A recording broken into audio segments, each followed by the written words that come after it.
Alright, this is a quick video of the firmware update I made to the 6100. I replaced the original 8031 firmware with an Arduino Nano, so it's much easier to update software and things like that. You don't have to pull the EEPROM out and stuff. You can just plug in a USB-C connector and reprogram it. It operates much like the old firmware, where you have the channel select. You can also do it on the front panel, and this is slave to that.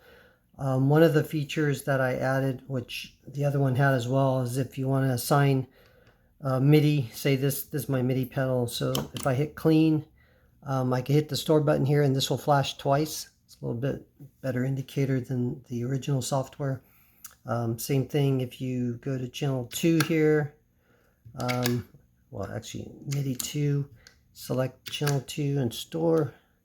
So now these two have been programmed in.